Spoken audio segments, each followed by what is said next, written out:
गए आप? हमें आपसे बिल्कुल बात नहीं करनी। आज हमारी एंगेजमेंट है और आपका कुछ अता पता नहीं। आपको पता है हम आपसे नाराज हैं।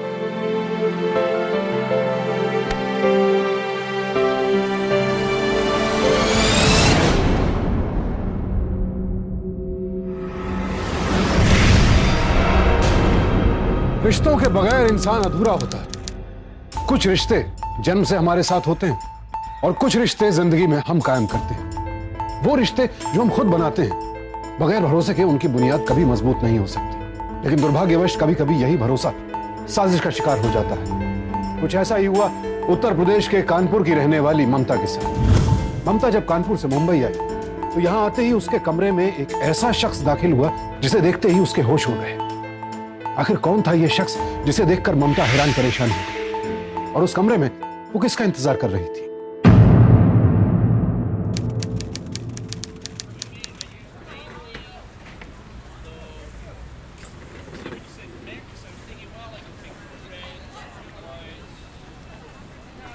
भैया ये हरी वाली चूड़।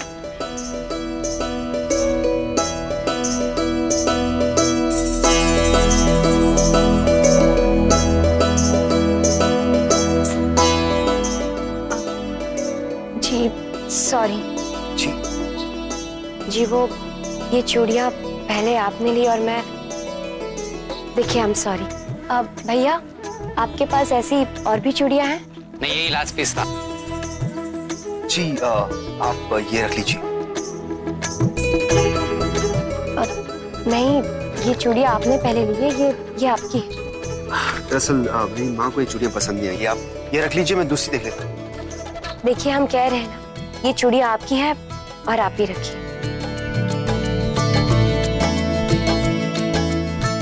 Excuse me. जी आपकी चूड़ियाँ। देखिए हमने कहा ना आपसे, ये चूड़ियाँ आप रख लीजिए, हमें नहीं चाहिए। देखिए अगर आपने नहीं ली तो मुझे बहुत बुरा लगेगा, क्योंकि मैं जानता हूँ कि ये आपको बहुत पसंद है। पर मैं देखिए पर कुछ नहीं, अगर आपने नहीं ली ना तो मुझे लगेगा कि मैं आपका दिल दुखा रहा हूँ। So please.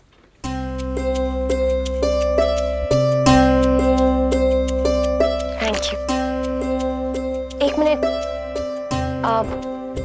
इन चूड़ियों का ये कितना हुआ? आपकी स्मेल से बहुत कम। बाय द वे मेरा नाम विशाल है और मैं यहाँ कुछ ही दिन पहले आया हूँ किसी काम से। ये जगह बहुत अच्छी है और यहाँ के लोग भी।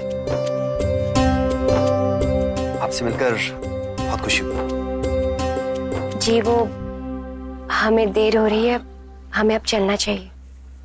सुनिए, आपने अपना नाम नहीं बताया। हमारा नाम ममता है। ममता, क्या हम कल मिल सकते हैं?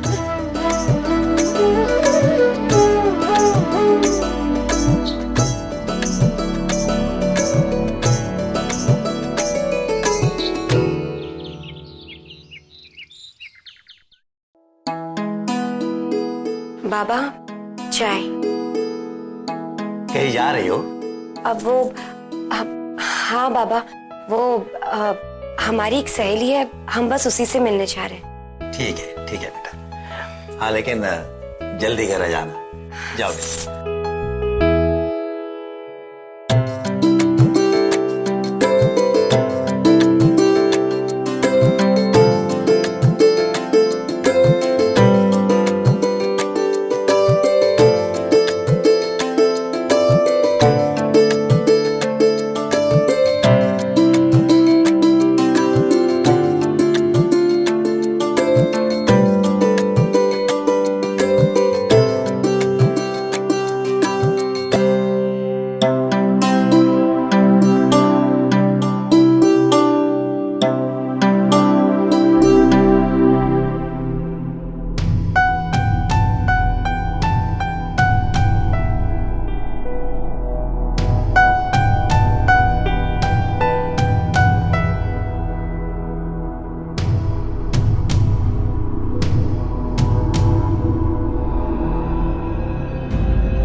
विशाल जी, क्या बात है? ममता, हमारी जिंदगी यूं ही गुजरती रहती है। हम कुछ कहना चाहते हैं लेकिन कह नहीं पाते। लेकिन मैं अपने साथ ऐसा नहीं होने दूंगा। आई लव यू ममता। क्या तुम मेरी लाइफ का पार्ट बनोगी? क्या मुझसे शादी करोगी?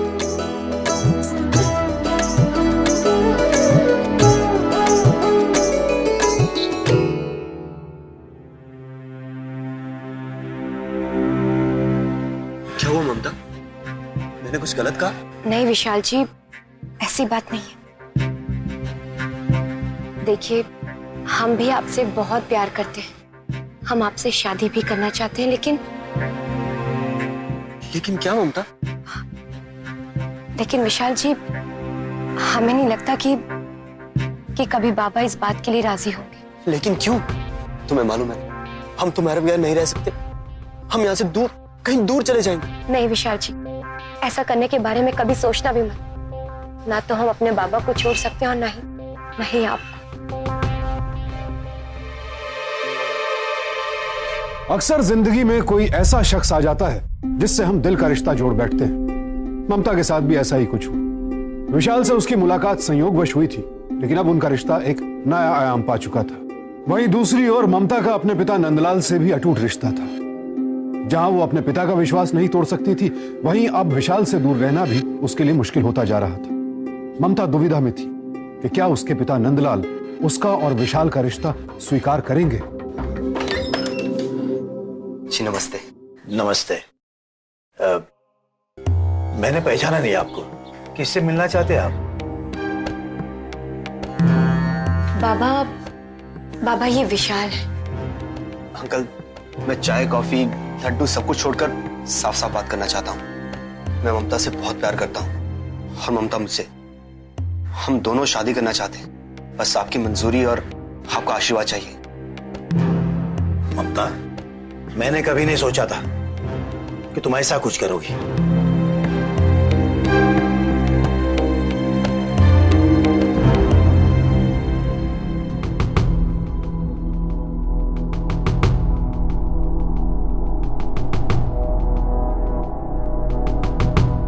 अंकल, हमें गलत मत समझिए। ममता कभी भी आपके खिलाफ नहीं जाएगी, लेकिन आपकी खुशी में ही उसकी खुशी है। मैं ममता से बहुत प्यार करता हूँ और उसे बहुत खुश रखूंगा।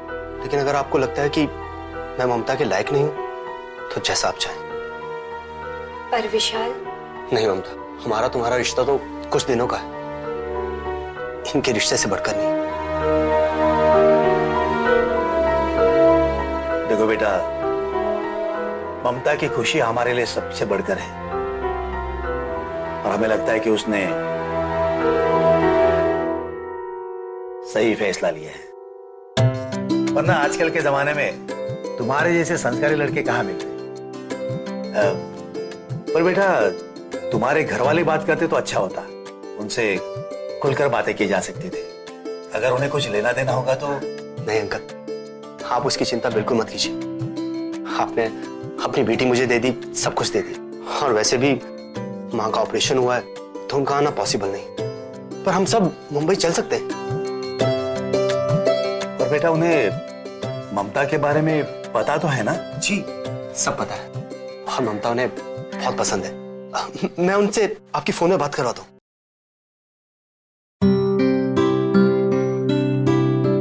हेलो हेलो, माँ, ममता के पापा आपसे बात करना चाहते हैं।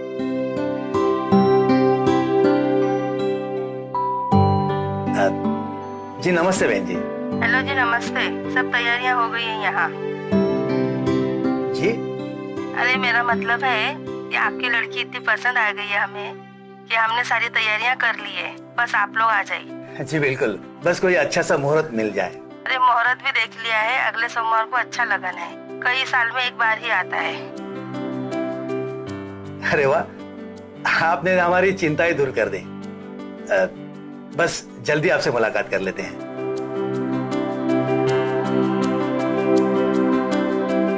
आशीर्वाद नहीं लोगे? खुश रहो।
मैं टिकट कैंसिल करवा देता हूँ। टिकट कैंसिल मत करो नहीं बाबा, हम आपको ऐसे छोड़ के कहीं नहीं जाएंगे। बेटा। हम नहीं जा सकते तो क्या हुआ, तुम दोनों तो जा सकते हो। नहीं बाबा, आपको ऐसी हालत में छोड़ के हम कहीं नहीं जाने वाले। हाँ अंकल, ममता सही कह रही है, और मुहूर्त तो फिर कभी निकल जाएगा। जिद मत करो, तुम दोनों जाओ। वैसे भी 5-10 दिन में मैं ठीक हो जाऊंगा, फिर आऊंगा ना। तुम्हारे चाचा है ना मेरे पास। ठीक है अंकल, जैसा आप सही समझे। नंदलाल की ओर से ममता और विशाल के रिश्ते को स्वीकृति मिलते ही ममता की जिंदगी मानो खुशियों से भर गई। उसके लिए सबसे बड़ी राहत की बात यह थी कि नंदलाल की उसके प्रति चिंता अब खत्म हो गई थी, और नंदलाल को भी विशाल उतना ही पसंद था जितना कि ममता को। जाहिर है, ऐसे में नंदलाल ने पूरे भरोसे के साथ अपनी बेटी को विशाल के साथ मुंबई भेजा। लेकिन क्या नंदलाल का यूं आंख मूंद कर विशाल पर भरोसा करना सही था?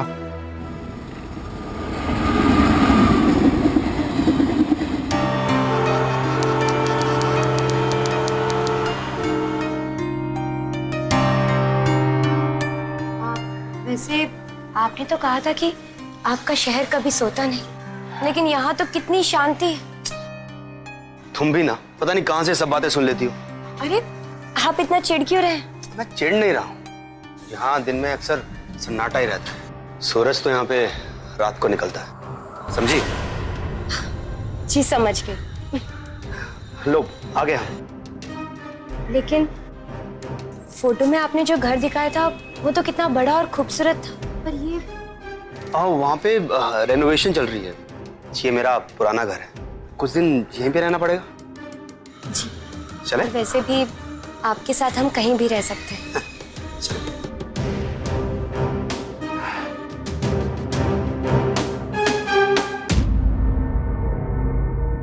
आओ आओ, तुम्हारा इंतजार हो रहा था। नमस्ते। आओ।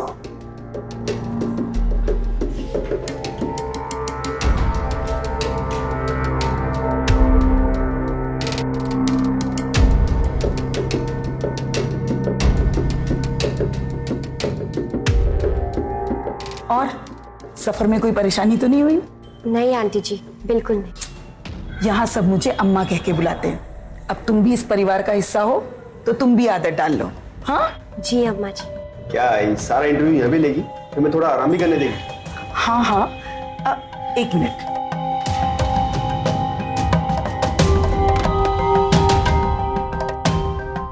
ये तुम्हारी मुंह दिखाई।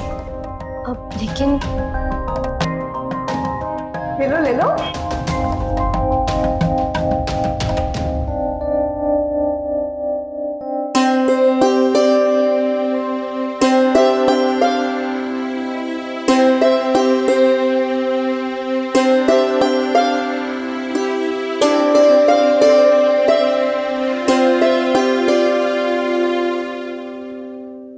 नमस्ते बाबा। खुश रहो बेटा। बेटा हम तुम्हें फोन लगा ही रहे थे, लेकिन लग नहीं रहा था। बाबा हो सकता है कि नेटवर्क नहीं होगा, इसीलिए। और आप ना हमारे लिए बिल्कुल परेशान मत हुई, हम यहाँ अच्छे से पहुँच गए। और बाबा आपको पता है, हमसे मिलकर यहाँ सब लोग बहुत खुश हैं। और हाँ, एक और बात, अम्मा जी ने हमें बहुत ही खूबसूरत सा हार भी दिया है। हम जानते ही थे बेटा, हमारी बेटियां है ही ऐसी जो सबका दिल जीत लेगी। बाबा बस आप यहाँ जल्दी से आ जाइए, हमें आपकी बहुत याद आती है। हाँ बेटा, मैं भी आना चाहता हूँ जल्दी, लेकिन क्या करूं इस पैर ने रोक रखा है। बाबा अब हम फोन रखते हैं, आपसे बाद में बात करेंगे। ठीक है बेटा, खुश रहो। बाबा से बात कर रही थी? जी। तुम खुश तो हो ना? हाँ, लेकिन जब हमारी एंगेजमेंट हो जाएगी और आप हमें पूरी मुंबई अच्छे से घुमाएंगे, उसके बाद हम खुश हो जाएंगे। अच्छा बाबा, हम तुम्हें जरूर घुमाएंगे।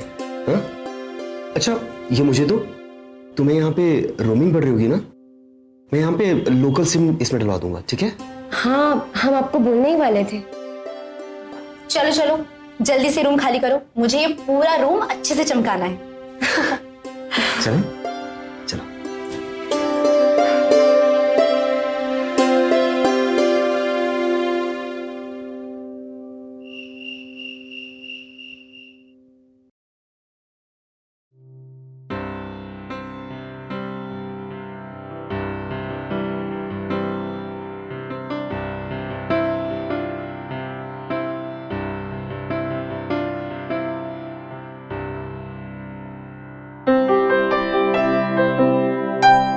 और कैसा लगा रूम तेरे को? मतलब है ना बिल्कुल ब्यूटीफुल? अब तुम यहाँ बैठो, भैया आते ही होंगे। हाँ हाँ, अभी आराम कर लो, फिर बाद में रात को कहाँ आराम। भाभी आप भी। अरे दुल्हनिया, तुझे छेड़ रही थी। वैसे ऐसी सजावट तो शादी वाले दिन होती है, और आज तो सिर्फ सगाई है, तो फिर ये सब। अरे हमारे यहाँ तो सगाई में भी सजाते हैं। चल।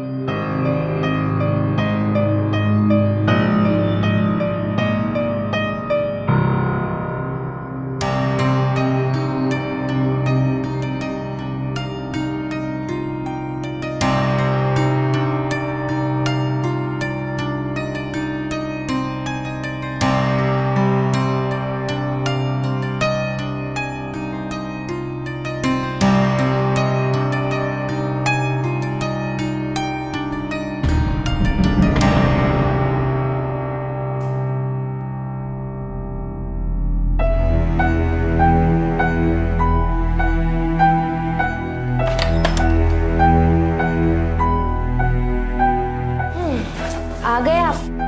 हमें आपसे बिल्कुल बात नहीं करनी। आज हमारी एंगेजमेंट है और आपका कुछ अता पता नहीं। आपको पता है हम आपसे नाराज हैं।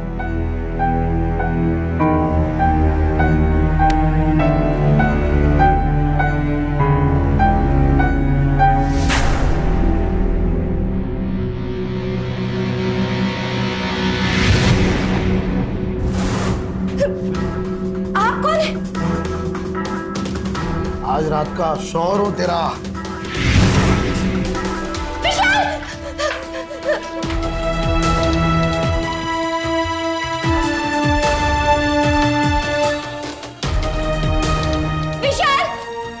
विशाल!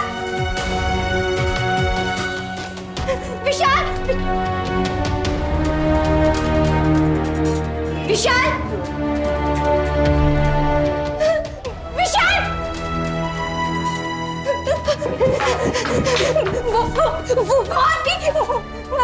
वो उस आदमी को देखो ना, कौन है वो? क्या इंदिरा भाई, कैसी लड़की लेके आए हो? आग लगाते करंट लगता है। बहुत अच्छा आदमी है। हाँ? अरे ये दिव्या, मोहिनी, अरे और सबको भी बहुत कुछ किया इसने। हाँ? नहीं आपकी। और जो ये तेरा हार है ना, ये भी यही लेके आया तेरे वास्ते। अब जा। अरे जाएगी कहाँ?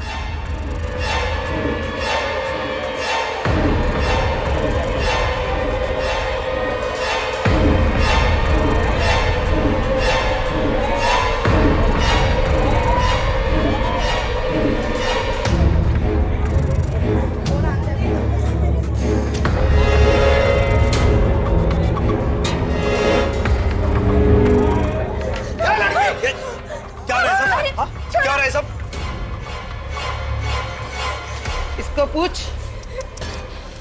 पता नहीं कैसा लड़की लेकर आया है। अरे ऐसा भाव खाएगी तो कैसे होगा बिजनेस? विशाल, विशाल हमें यहाँ से ले जाओ, हमें यहाँ नहीं रहना, प्लीज हमें यहाँ से ले चलो। चलो अंदर चलो। नहीं विशाल, विशाल देखो, हमें यहाँ रहना ही नहीं है। मैंने तुम्हें जुबान दी है ना? हाँ, मुझे भरोसा है ना? चलो अंदर चलो, चलो।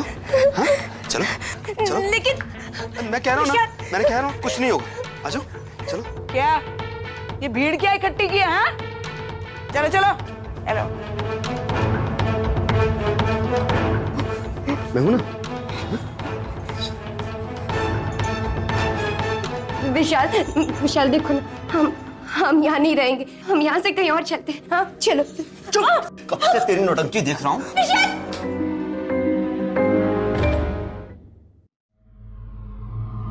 किसी भी इंसान पर भरोसा करना बेहद मुश्किल होता है, लेकिन उससे भी ज्यादा मुश्किल तब होती है जब आपको यह एहसास हो जाए कि आपने गलत शख्स पर भरोसा किया है। ममता की जिंदगी एक झटके में बिखर गई। जिस परिवार को वो अपना परिवार समझ रही थी, दरअसल वो लोग जिस्म फरोशी का धंधा चलाते थे। आशा, जिसे विशाल अपनी मां बता रहा था, वो असल में बाड़ी की इंदिराबाई थी। ममता का प्यार उसे ऐसी दलदल में फंसा देगा, ये तो उसने सपने में भी नहीं सोचा था। लेकिन अब सवाल था कि क्या ममता इस दलदल से निकल पाएगी और क्या बीतेगी नंदलाल पर जब उन्हें इस सच्चाई का पता चलेगा।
ममता का फोन क्यों नहीं लग रहा है?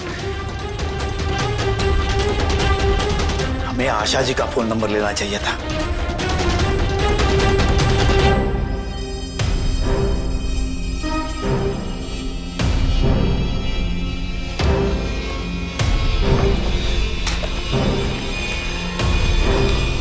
क्यों सर्कल, अंधेरी मुंबई।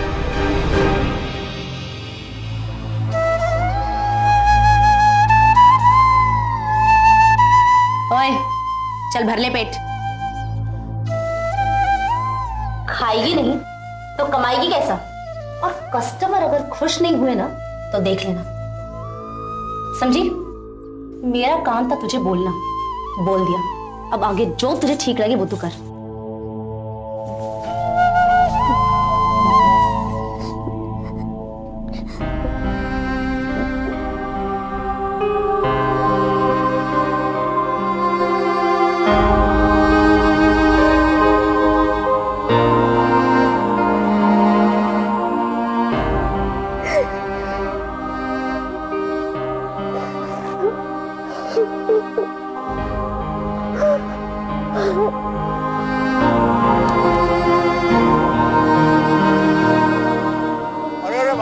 भाई साहब कहाँ जा रहे हैं?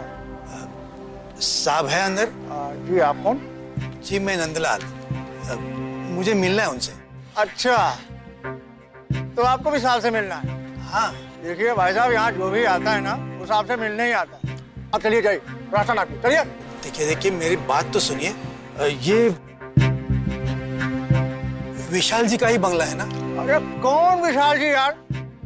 किसी ने मामू बनाया आपको, मामू। और आपकी किस्मत अच्छी है कि यहाँ पुलिस वाले नहीं, जो उठा के आपको अंदर कर देंगे, समझ गए ना? अब चलिए। मुझे अंदर तो जाने दीजिए प्लीज। बदतमीज आदमी यार, समझा रहे हैं, समझ में नहीं आ रहा आपके? चलिए आगे।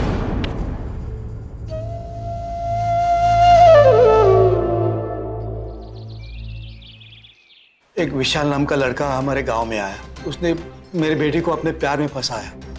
मैं भी उसकी बातों में आ गया सर। मैंने उनकी शादी के लिए हाँ कर दी।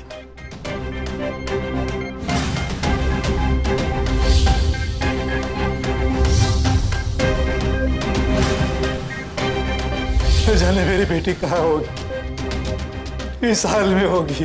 देखिए, अभी आपको परेशान होने का कोई जरूरत नहीं।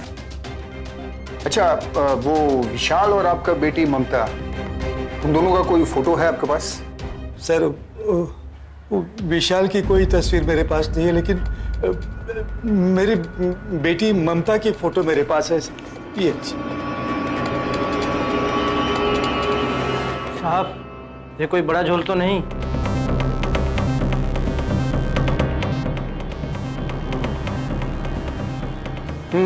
टेंशन नहीं। चलो तुम्हें पटेल जीप काट। हाँ, आइए मेरे साथ।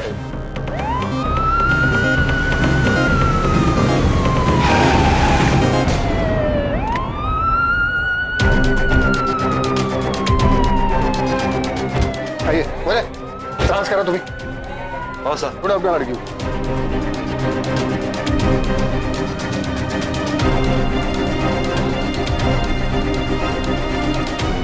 सुनिए, आपने इस लड़की को देखा?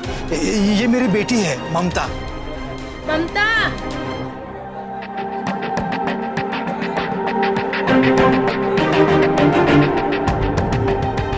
ये आपकी लड़की? साहब सब जगह देख लिया, किधर भी नहीं मिली। अब तो सिर्फ इंदिराबाई का अड्डा बचा हुआ है। इंदिराबाई का अड्डा? जी साहब। चला।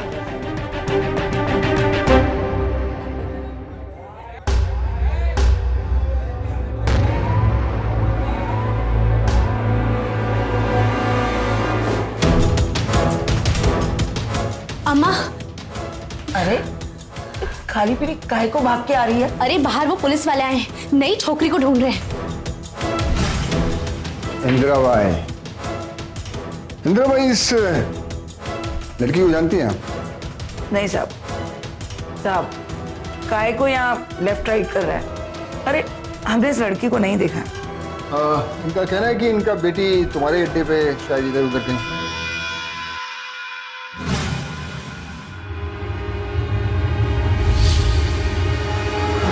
यही है ये औरत, यही है विशाल की माँ, और ये है उसकी बहू, और ये उसकी बेटी।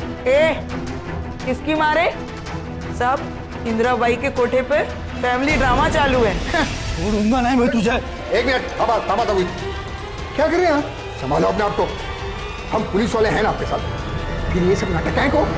साहब अपने को यहाँ कोई लफड़ा नहीं मांगता। यहाँ जो कुछ भी होता है तुमको सब पता है। यहाँ कोई जबरदस्ती का काम नहीं होता। क्यों साहब, कोई सबूत है क्या आपके पास? अरे जब सबूत नहीं है तो काय को इस बुड्ढे के साथ अपना टाइम खर्ची कर रहा है? बैठो साहब, बैठो ना। इधर ममता दिन ब दिन टूटती जा रही थी, उधर उसके पिता नंदलाल की चिंता बढ़ती जा रही थी। और जब मुंबई आकर उनका सच्चाई से सामना हुआ तो उनके होश ही उड़ गए। जिस आशा को वो विशाल की मां समझ रहे थे वो तो दरअसल इंदिराबाई थी। लेकिन हैरत की बात यह थी कि वहां उन्हें ममता का कोई सुराग नहीं मिला, और विशाल का नाम मिलना भी एक बड़ी मुसीबत थी। अब सवाल यह था कि जब पुलिस ने रेड डाली तो वहां ममता का कुछ पता क्यों नहीं चला? कहां थी ममता? साहब मैं अच्छी तरह जानता हूं कि मेरी बेटी ममता उसी औरत के पास है। मेरे को सब मालूम है, पर आपको भी तो उन लोग को पहचानने में कोई मिस्टेक हो सकता है? आपके पास कोई सबूत है कि आपका बेटी ममता उधर ही है? सर कैसी बात करते हैं? मैं पूरे यकीन के साथ कहता हूं कि वो जो इंदिराबाई है ना, वही आशा है, विशाल की मां। आपके कहने पर मैं उधर गया ना, और उधर मिला कि आपका छोकरी नहीं ना। इस तरह आपके सिर्फ कहने से मैं कुछ नहीं कर सकता। पहले आप वो इंदिराबाई के खिलाफ कोई सबूत लाओ, फिर आगे की कार्रवाई मैं करेगा। सर मेरे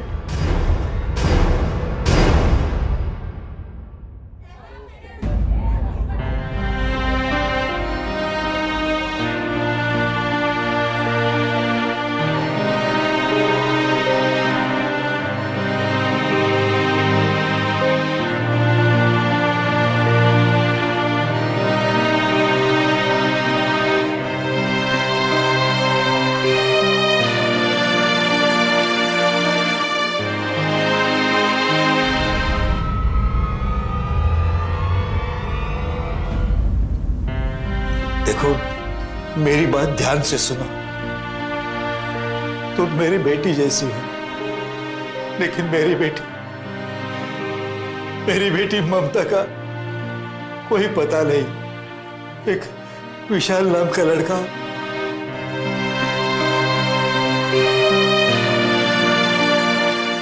बाबूजी मुझे माफ कर देना,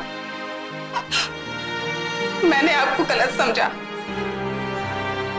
क्या है ना, यहाँ तो सब आते हैं और बातें बना के चले जाते हैं, सब टाइम पास करते हैं। तेरी बेटी तो बहुत किस्मत वाली है जो उसको तेरे जैसा बाप मिला। मतलब? बाबूजी तेरे को किस्मत ने बिल्कुल बरोबर जगह पे भेजा है। मैं कुछ समझा नहीं। वो तेरा विशाल है ना, वो मेरे को यहाँ पे लाके बेचा। बाबूजी उसको छोड़ना नहीं, वो गल्ला गली के पीछे वाली गली है ना, वो सही पे रहता है। क्या? तू सच बोल रही है ना? हाँ बाबूजी। मैं छोड़ूंगा नहीं उसको, नहीं छोड़ूंगा मैं उसको, नहीं छोड़ूंगा मैं उसको।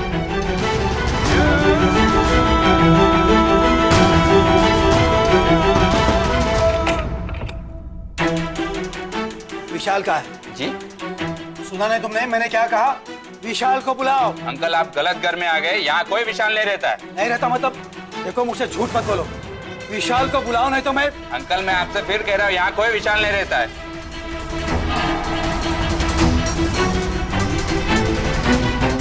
गौतम देखना यार। अरे आप क्या चाहिए आपको? गौतम ये कब से विशाल विशाल चला रहे हैं, मुझे तो कोई पागल लगता है। गौतम नहीं, यही विशाल है, यही विशाल है। इसने मेरी बेटी को। विशाल? कौन विशाल? मेरी बेटी को कहाँ रखा है तुमने? मेरी ममता को पता, मेरी ममता का पता बता विशाल। विशाल मैं छोड़ूंगा तुझे।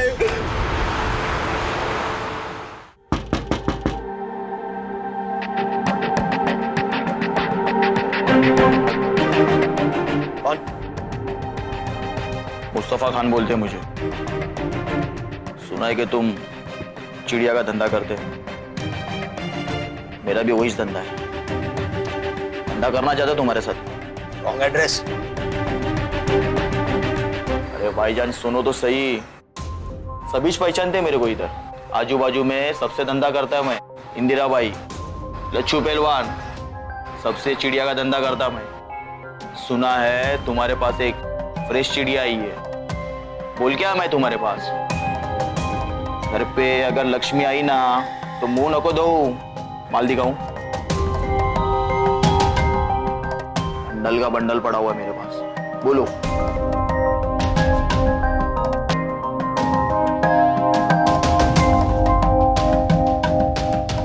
अंदर आओ।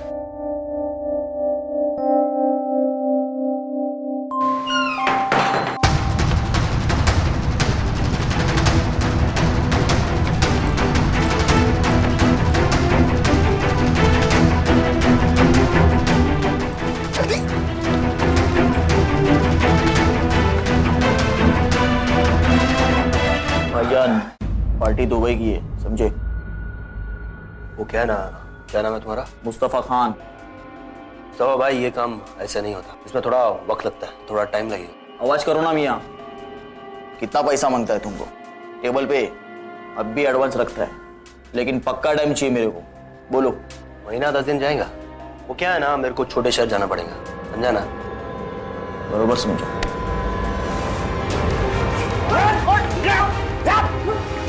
बच नहीं सकता था, पूरा का पूरा वीडियो मेरे पास पड़ा हुआ है। Very good Mustafa.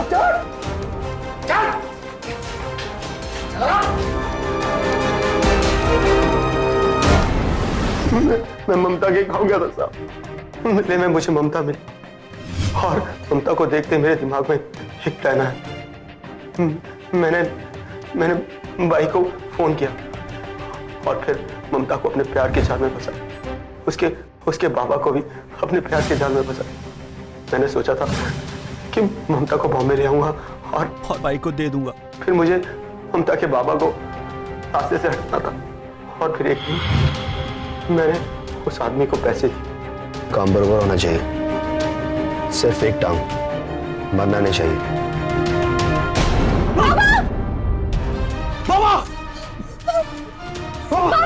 मैं जानता था कि ऐसा कुछ होता तो ममता मेरे साथ कभी नहीं आती, और मैं ये भी जानता था कि ममता के बाबा मुझसे बहुत खुश हैं।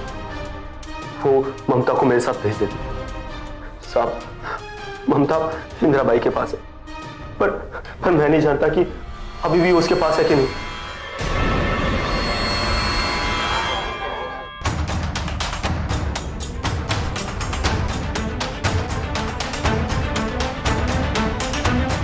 यही चाहिए, ये है गुलाब। आओ इधर अन्ना के पास आओ। ए रुक, 10 पेटी लगेगा साहब। वैसे तुम्हारी नजर बहुत अच्छी है। पहले माल लेके आओ, तब छोकरी मिलेगा। ठीक है, अभी लेके आता। ए, लेके जा इसको।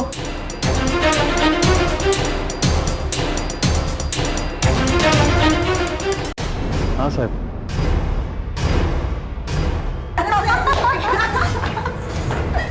इंदिरा भाई, अभी तेरा गेम खलास। क्यों साहब, रोकड़ा नहीं पहुंचा क्या? पहुंचा ना, अभी सिर्फ तेरे को पहुंचाने का बाकी। अभी बता कि इनकी लड़की ममता को किधर छुपा के रखा है? इनकी लड़की? हाँ। यहाँ कोई लड़की वड़की नहीं है। नहीं है ना? तावड़े बोले तलाशी लो। अरे तलाशी लो लोकर। अरे अरे एक चीज की तलाशी लो। कुछ नहीं है साहब। कपड़ा खोलो। ये इंदिरा भाई, अभी बता दे कहाँ छुपा रखा उस लड़की को? क्या साहब, अरे बोला ना था ना, हम लोग साफ सुथरा धंधा करने वाले लोग हैं, ये लफड़े का तो कोई चांस ही नहीं है।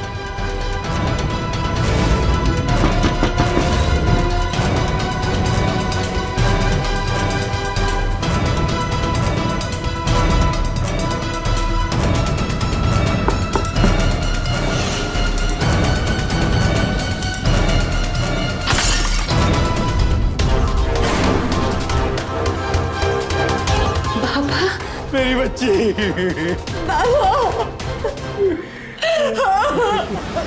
आखिरकार नंदलाल के मजबूत इरादों और उनके विश्वास ने उन्हें अपनी बेटी ममता तक पहुंचा ही दिया। ममता के साथ साथ उन्होंने कई और मासूम जिंदगियों को उस नर्क से आजाद करवाया। पुलिस ने भी उनका पूरा साथ दिया। विशाल, इंदिराबाई, मोहिनी और प्रिया को prevention of immoral trafficking act के तहत 7 साल कैद की सजा सुनाई गई। हमें हमेशा किसी भी इंसान पर भरोसा करने से पहले उसकी जिंदगी के हर पहलू के बारे में पूरी जानकारी कर लेनी चाहिए। विशाल के बारे में कुछ जाने बगैर उस पर आंख मूंद कर भरोसा करना ममता और नंदलाल की सबसे बड़ी भूल साबित हुई। जिस्म फरोशी किसी भी सभ्य समाज के लिए एक बहुत बड़ा अभिशाप है।